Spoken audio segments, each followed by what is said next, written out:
Hello, আসসালামু আলাইকুম। আজকের রেসিপি এই শীতের সবচেয়ে জনপ্রিয় ভাপা পিঠা। আজকে তৈরি করে দেখাবো সবার পছন্দের ভাপা পিঠা। চলে যাব রেসিপিতে।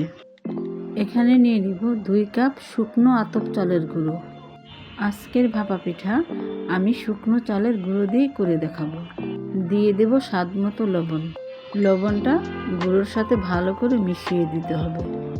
আমি এখানে পানির পরিবর্তে দুধ দিয়ে একটা ঝরঝরে চালের গোলা তৈরি করে নেব।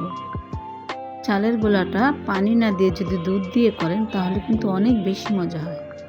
আমার চালের গোলাটা এখানে দুধ দিয়ে মাখানো হয়ে গেছে।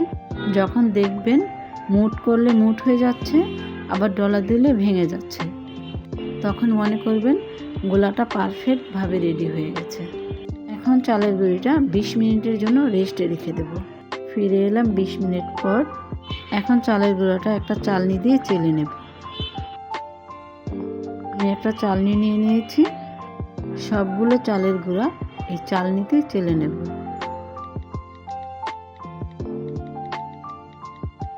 সবগুলো গুঁড়ি আমি চালনিতে চেলে নিয়েছি।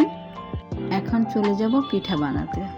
এখানে নিয়ে নিয়েছি নারকেল কোড়া, খেজুরের গুড় আর পিঠা বানানোর জন্য ছোট ছোট দুটো ঢাকনা। এখন পিঠার বাটিতে চালের গুঁড়া দিয়ে গুড় আর নারকেল দিয়ে দিব। নারকেল গুড় স্বাদ অনুযায়ী দিবেন, যে যেরকম খেতে পছন্দ করেন। গুড় নারকেল দেওয়া হয়ে গেলে চালের গুঁড়া দিয়ে হালকা হাতে চেপে চেপে পিঠাটা বানিয়ে নিতে হবে।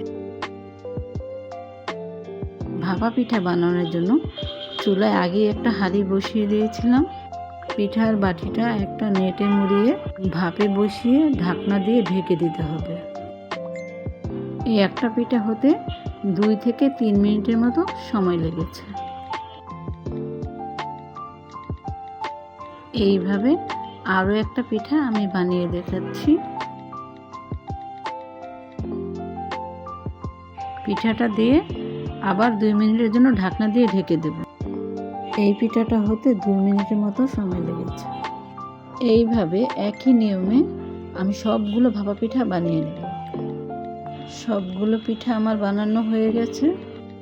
আপনারা বানিয়ে নিতে পারেন শীতের এই মজাদার রেসিপি ভাপা পিঠা। রেসিপিটা কেমন লাগলো কমেন্ট করে জানাবেন। ভিডিওটা ভালো লাগলে লাইক দিবেন, শেয়ার করবেন, আর যারা সাবস্ক্রাইব করেন নাই তারা সাবস্ক্রাইব করবেন। সবাই ভালো থাকবেন। আল্লাহ হাফেজ।